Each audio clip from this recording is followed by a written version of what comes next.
iyadoo 48 saacadood laga soo gudbay si weyn looga dareemay gudaha Hargeysa xadxadashada mudanayaasha aqalka wakiilada ugu jiraan buuxinta jagadii dhawaanka banaanaatay shirgudoonka aqalka wakiilada ee uu baneeyay gudoomiyihii hore golaha wakiilada Cabdiraxmaan Maxamed Cabdilaahi Ciro ee waxa si weyn dhaqdhaqaaqyadaasi xilligan looga dareemaya xarumaha xisbiyada kulmiye iyo wadaniga sidoo kale qayb ka mid ah hoteelada Hargeysa ka binaysan oo musharaxiinta ilaa hadda u hamuun qaba hanashada isla kursigaasi campaign ku aadan sidii ay mudanayaasha uga dhaadhicin lahaayeen waxa uu mid kasta ku soo kordhin karo haddii uu ku guuleysto kursigaasi musharaxiinta ilaa hadda ugu cadcad ee la saadaalinayay maalinta bari ee xadda ee foodan ugu soo haysa loolankaada ku dhex mari doono howlka shirarka ee xarunta aqalka wakiilada waxa ka mid ah Cabdiraxmaan Maxamed Maxamuud Talyaanle oo xilligan si weyn ay u taageersan xildhibaanada mucaaradka uu horkacayo gudoomiye xilka baneeyay Cabdiraxmaan Maxamed Cabdilaahi Ciro iyo sidoo kale Baashi Maxamed Faarax gudoomiye ku-xigeenkii koobaad ee golaha wakiilada oo ilaa hadda aan banayn isla kursiga shirgudoonka waxa dhanka kale la saadaalinaya in maalinta bariya wixii ka dambeeya marka la loolan loo gali doono buuxinta jagada gudoomiye ku-xigeenka koobaad hadiiba uu baneeyay maalinta bariya Baashi Maxamed Faarax oo dhankooda xilligan ay ugu cadcadiin musharaxiin uu ka mid yahay xildhibaan Axmed Yaasiin Sheekh Cali Ayaanle suuragal ma noqon in dhankoodan wax ka weydiino mudanayaasha isku hirdiyay hogaaminta kuraasta shirgudoonka ka banaanaada waxana mid kasta dhankiisa ku koobsanaya in si qarsoodi hawshiisa u wato oo aan haba yaraatay cid ogeyn kana cabsi qabo in dhaqaale xoogan loo adeegsado gaar ahaan kuwa ka tartamaya xisbiyada mucaaradka balse taa dhankeeda waxa beeniyay waxba kama jiraan ku tilmaamay in dhankooda xukuumad ahaan dhaqaale fara badan ay gelinayaan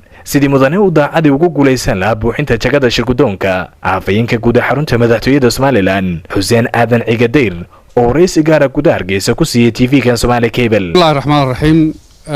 Faisal FIFA Som Cable aadi aad baan kugu mahadnaqayaa su'aasha weydiisay ah in xukuumadda lug ku leedahay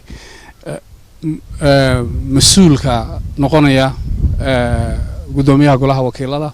maadaama uu iscasilay gudoomiyihii hore ee golaha wakiilada ee muddada 12 sanadood ahaa xilka hayay waxaan ku leeyahay xukuumaddu waa xukuumadii muxaafidka iyo mucaaridkaba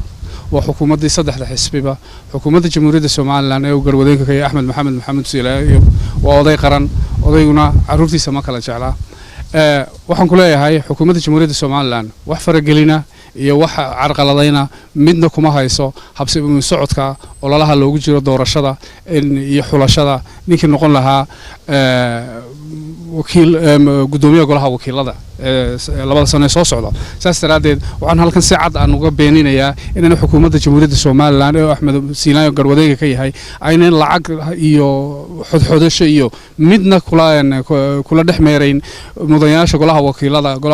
هذا لبي سديتك وضي يجا يا حقله يجا يا شرع كسينيا يجا يا حرهوسات كسينيا إن كي أيو أركان إنه كوها بوي هاي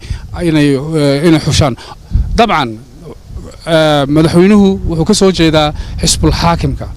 الحاكم كنا ماجورتيغا iyaga ah golaha wakiilada saas daraadeed fariinta kaliya ee xukuumad ahaan muhiimka waxa weeyaan inuu xisbul xaakimku uu noqdo gudoomiyaha golaha wakiilada laakiinse taasi ma aha in xukuumaddu lacag la daba joogto ama ay xudxudasho la daba joogto dastuurka iyo xeeroosaadka golaha wakiilada soo qoraya saasay ku dhaqmayaan arinta iyada Faisal weydiisana waxaan leeyahay completely waxba kama jiraan idinka culaysmeedii kaga yimaada hadii mucaarad noqdo gudoomiyahaas oo kale markii hore gudoomiye mucaarada jiray wax culays soo haba yaraatay naga imanay ma jira waa muwaadin reer Soomaaliland ninkii muxaafid iyo mucaarad bacidi noqota gudoomiyaha golaha wakiilada laakiinse xisbul xaakimka oo ah xisbiga kulmiye oo madaxweynuhu ka soo jeedo gaar ahaan xukuumaduna ay majority u badan tahay waxay mar walba aanu jecelahay inaanu maadaama aanu majority nahay inuu xisbul xaakimku uu speaker ka noqdo guriga golaha wakiilada in ka badan 7 mudane ayaa la rajaynayay maalinta bariya ka soo xadiraan fadhiga golaha wakiilada ee lagu buuxinayay jagada ka banaanatay shirgudoonka aqalka wakiilada oo Faisal Maxamed Aadan Faisal FIFA TV-ga caalamiga ee Somali Cable magaalada Hargeysa.